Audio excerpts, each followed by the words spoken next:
Chicken muffins! Bear with us if the sound quality is a little off. It has been raining for the past week, so forgive us for that. Now let's get to it. Hello everyone and welcome to the Spice Deck. This is Ren speaking, and today I'm going to show you how to make a simple barbecue style rub. It only requires a few simple things, of which being a bowl and some measuring spoons, and obviously your ingredients. Before I get into the ingredients though, I just want to clarify what the difference is between barbecue and grilling. Grilling is the cooking method of you put it on a grill, it sears it, makes some nice brown marks, versus barbecue is generally the rub or the sauce. In other words, it's the flavor. So now that that's out of the way, let's get on to our list of ingredients. So first you'll want to grab, once again, the small bowl and your measuring spoons, but also some dark brown sugar because that molasses flavor in a barbecue rub is so amazing. Granulated garlic or garlic powder, some black pepper, sweet paprika or spicy paprika depending on your preference, onion powder, dried lime zest or lime powder, cumin, and sun-dried tomato powder, or at least just some crushed dried tomato powder. You have everything? Then I'll tell you what to measure out. Let's get measuring. So start off with measuring out 3 heaping packed tablespoons of dark brown sugar.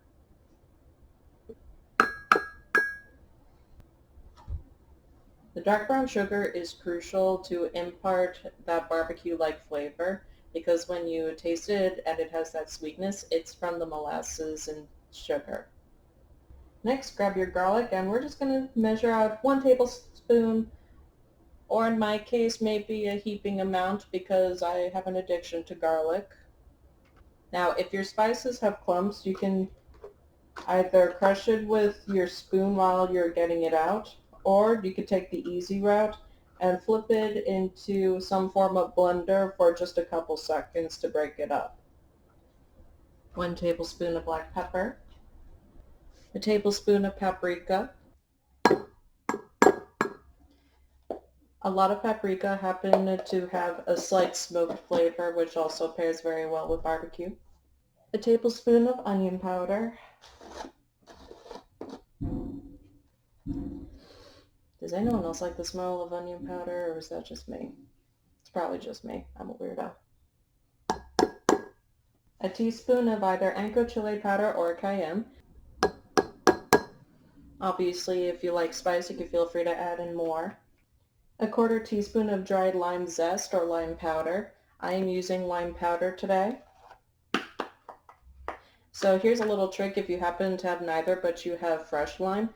You can zest it and put it in the put the zest on a plate in the microwave for only 10 seconds and it'll be completely dried out and ready to use. Works well for rubs or even baked goods, say muffins. 1 teaspoon of cumin. And last but not least, some people might question this a little bit, but I think that this is what really makes it into a barbecue rub blend, is 1 tablespoon of sun-dried tomato, either crushed up or if you can find it in a powder, even better, makes it easier to measure. I actually had to grind mine up in the blender because I could have used a mortar and pestle, but then it would make it more of a kind of pesto consistency. Don't worry about it if it's a little bit stuck together because we're going to give it a good old mix and put it straight onto the food anyway. And just mix it together and you have a spice blend that is pretty much guaranteed to satisfy anyone's palate.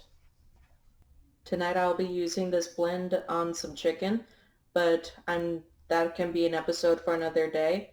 Feel free to leave a comment if you want to see that. Until next time, bye-bye. Whenever you finish working on a spice blend, you want to both smell it and do a light taste. That way, if you need to make more of it, you can adjust the recipe. Because when it comes to things like ancho chili and cayenne, you want that kick factor, but chances are you're actually going to want less of it compared to everything else because of the kick that it brings. That has more to do with your sense of feel rather than taste. So that's why, in the end, you're going to want to both smell it and taste it when you make a larger batch. Now, if you're wondering why I didn't use any salt in this rub blend, it is actually because I like being able to control that separately. So without any salt in this, I am able to store away any of the extra that I may have and use it at a later date with different types of food. Sometimes I actually like to use the barbecue rub on vegetables. So with vegetables, you want less salt versus if I were to use it on some steak, then you'll want a heavier amount of salt. So it just makes controlling it a lot easier. Thanks for tuning in. If you'd like, feel free to follow us and turn on push notifications so you know when a new episode debuts. You can also find us on Facebook, Instagram, and Anchor by searching American Muffins. See y'all later. Bye!